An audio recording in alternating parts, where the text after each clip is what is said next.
Oi pessoal, eu mencionei em vídeos anteriores que estava interessado em aprender a desenvolver jogos para o Nintendinho. Durante o hiato desse canal eu tive a oportunidade de me dedicar a este projeto. O vídeo de hoje é um apanhado de notas sobre minha experiência com o console e minha jornada aprendendo a desenvolver para o console da Nintendo dos anos 80. Mas antes de falar sobre videogames, eu vou abrir um parêntese como de costume. Os vídeos de fundo desse canal geralmente mostram o meu caminho da roça. Eu indo ou voltando do trabalho no trecho da Estrada 17 que conecta Santa Cruz a Los Gatos. O vídeo de hoje é diferente. Esse vídeo foi gravado durante uma viagem que fiz com minha família para Mammoth Lakes em 2024. É uma região bonita, com vários lagos de água cristalina. Durante a primavera e o verão, a neve acumulada no topo das montanhas derrete e abastece os lagos. A água é gelada, mas as crianças não reclamaram e nadaram sem problemas. Nós tomamos o caminho Tioga Pass que passa no parque de Yosemite para chegar em Mammoth Lakes. Esse caminho fica fechado durante o inverno devido à neve, mas é liberado entre maio e junho. A paisagem das montanhas da Sierra Nevada já valem a viagem.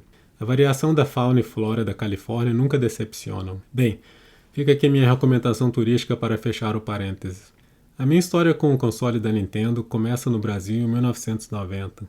Quando os meus pais me deram de presente um dos clones do NES que foram produzidos no Brasil, o Phantom System da Gradiente.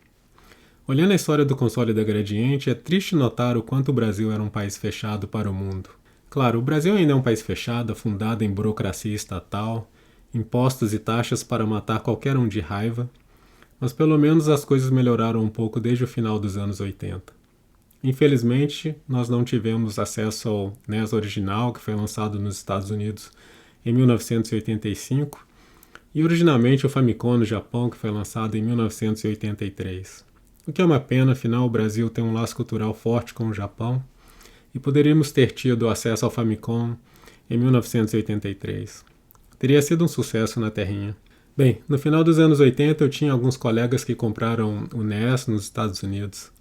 Mas eu, assim como a maioria dos meus amigos, não tive a oportunidade de comprar eletrônicos no Zeo durante férias escolares na Disney. Eu tive que esperar 5 anos para empresas nacionais como a Gradiente para clonarem um console em solo tupiniquim. 1990 também foi o ano que comecei a aprender inglês. Eu comecei a ter aulinhas de inglês e, sinceramente, eu tinha zero interesse e empenho nas aulas. Ainda assim, eu acabei aprendendo a língua devido a todo o conteúdo que consumia em inglês.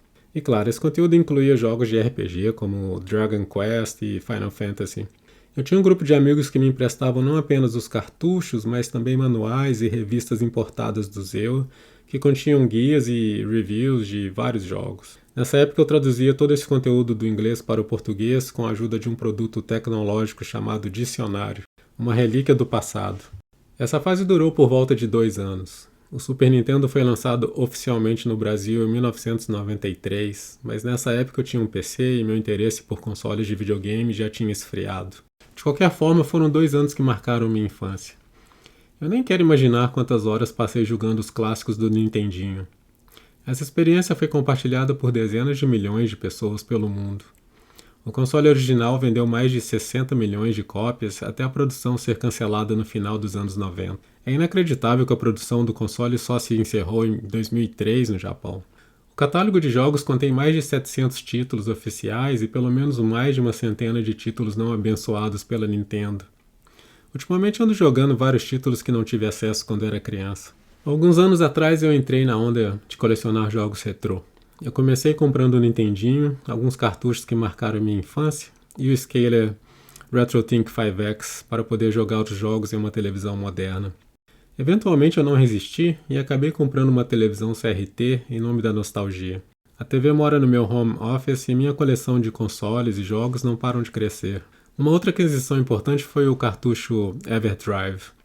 Para quem não acompanha esse mundinho retrô, o cartucho da EverDrive roda ROMs que você carrega em um cartão de memória microSD.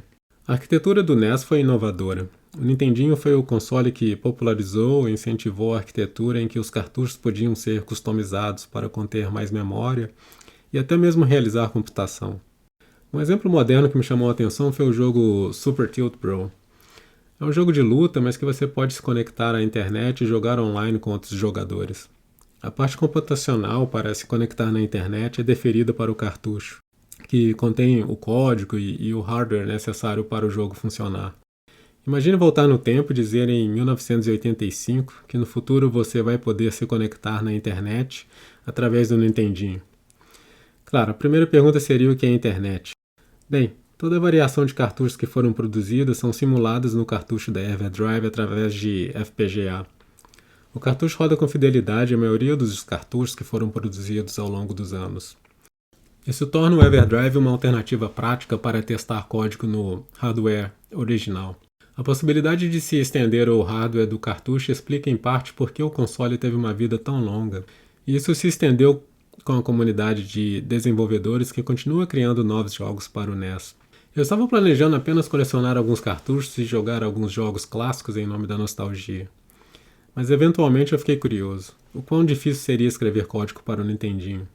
Para minha não surpresa, uma busca rápida na internet já tornou um número enorme de sites e fóruns que explicam a arquitetura do console. Exemplos de código, ferramentas para desenvolvimento e um número infinito de curiosidades sobre os jogos. Eu experimentei algumas ferramentas, mas acabei optando por utilizar o toolkit CA65, que contém um assembler para a CPU 6502. O NES tem uma CPU baseada no 6502. Um fato interessante é que a versão americana e japonesa tinha um clock de 1.79 MHz, enquanto a versão europeia tinha um clock de 1.66 MHz.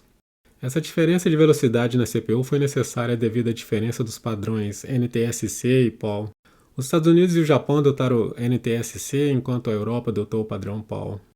Devido a essa diferença de velocidade das CPUs, os jogos da Europa rodavam mais devagar. A maioria dos jogos nunca foram optimizados para o padrão PAL. O Phantom System, entretanto, contém a CPU de 1.79 MHz, com 60 quadros por segundo, como nos Estados Unidos e o Japão. O Brasil tem uma versão híbrida entre NTSC e PAL chamado PAL-M, que entrou no ar em 1972. De certa forma, o melhor entre os dois formatos. Enquanto eu estava pesquisando e experimentando com o console, o livro Classic Game Programming on the NES, do autor Tony Cruz, apareceu na parte de rascunhos da editora Manning. Aliás, fica aqui a minha recomendação para quem escreve código. A assinatura da Manning vale a pena. A assinatura dá acesso a todos os livros da editora. Eles também têm um programa chamado MIP, que oferece o rascunho dos livros que estão em produção. Eu leio bastante esses títulos em rascunho que contém assuntos variados no mundinho da computação. Enfim, quando o livro Classic Game Programming on the NES apareceu nas minhas recomendações de leitura da Manning, eu não pensei duas vezes. Comecei a ler o livro imediatamente. Foi um achado. O livro é um dos melhores materiais para quem quer comprar e escrever código para o Nintendinho. O primeiro capítulo é um resumo da arquitetura do NES. O segundo capítulo contém recomendações do autor de ferramentas para desenvolvimento. Emuladores, editores, Emacs para mim, muito obrigado, assemblers, criação de gráficos e editores de som para música e efeitos sonoros em geral. O terceiro e quarto capítulo dão uma introdução básica, mais útil em assembly para a versão do 6502 do NES. O autor do livro criou um website com um simulador que eu utilizei bastante para experimentar com assembler. Eu vou deixar o endereço na descrição do vídeo. O quarto capítulo descreve o código que é comum em todos os projetos, o arquivo de build, o código para inicializar o console e as funções que fazem parte de um projeto Hello World para o NES. O capítulo 5 a 13 desenvolve um jogo passo a passo. Foi aqui que comecei a desenvolver um pequeno jogo. Os capítulos 14 e 15 descrevem a parte de música e sons. Eu ainda não comecei a experimentar nessa área.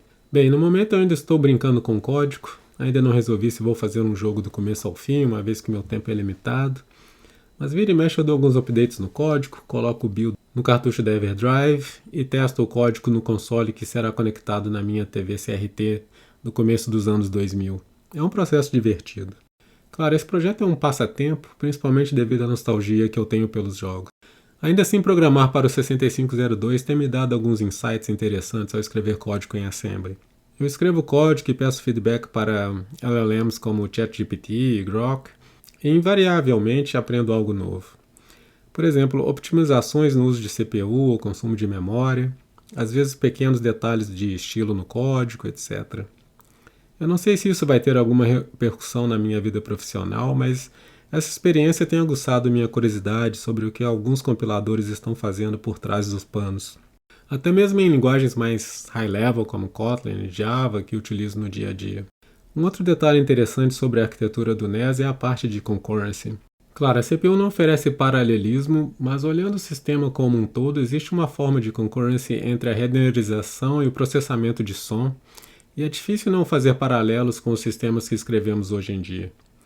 O NES foi desenvolvido para rodar em CRTs. Isso faz com que o hardware receba um sinal toda vez que o canhão de luz atinge a parte inferior direita da TV. Enquanto o canhão de luz se move para apontar para a posição inicial do canto esquerdo superior, nós temos a oportunidade de calcular o estado do jogo para o próximo quadro. Esse interim se dá em torno de 1.27 milissegundos e na média por volta de 600 instruções. É desafiador manter essas restrições em mente à medida que o jogo se torna mais complexo.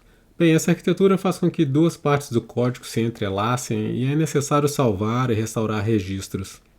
E ter cautela com as porções de memória em uso por cada caminho de execução. Claro, isso é mais simples do que programar para máquinas modernas, uma vez que não temos que lidar com problemas atuais como caches de múltiplas CPUs, ou sincronização no acesso à memória por código que sequer podemos controlar. Ainda assim, à medida que o código do jogo vai crescendo, fica mais difícil manter todos esses detalhes em mente. Conforme eu fui aprendendo mais sobre o NES e escrevendo mais código no meu projetinho, minha curiosidade sobre como os jogos que fizeram parte da minha infância foram escritos foi crescendo. Por exemplo, eu comecei a olhar o código do primeiro jogo da série do Mario, e decifrar como os desenvolvedores decidiram escrever o código que lida com a física dos pulos do Mario. Um outro aspecto que me interessou foram os tiles e sprites. É uma mistura de arte e engenharia para minimizar o uso de memória. Eu acabei notando alguns truques interessantes que os desenvolvedores utilizavam na época para contornar as limitações do hardware. Jogos como Mega Man têm bastante flickering. Para quem não conhece o termo flickering, é o efeito em que partes do gráfico parecem piscar. Inimigos aparecem e somem a cada quadro. Uma das razões por trás desse efeito é a limitação do hardware de apenas renderizar os primeiros 8 sprites em uma scanline. Os desenvolvedores na época decidiram então colocar em rotação a cada quadro quais sprites eram renderizados, gerando um efeito de flickering de aproximadamente 30 Hz. Experimente alinhar nesses jogos mais de 8 sprites na horizontal e o efeito fica nítido. À medida que fui olhando o código de jogos que foram lançados na minha infância e descobrindo esses detalhes, eu acabei esbarrando no gênero de mods. É uma comunidade fascinante com vários indivíduos super talentosos que modificam os jogos originais e que, francamente, em vários casos, fazem com que os jogos modificados se tornem versões melhores do que os títulos originais. A internet é um poço sem fundo. Bem, eu vou parando por aqui, mas quem sabe eu não faço alguns vídeos no futuro compartilhando essas curiosidades do mundinho do NES. Recentemente eu dei uma pausa nesse projeto e comecei a brincar com um outro sistema para ensinar o meu filho a escrever código. Ando brincando com o Pico 8 e que também estou achando a comunidade e os jogos fascinantes. Com certeza vou fazer um vídeo sobre o assunto, mas isso fica para a próxima. Então é isso, pessoal. Um grande abraço e até a próxima.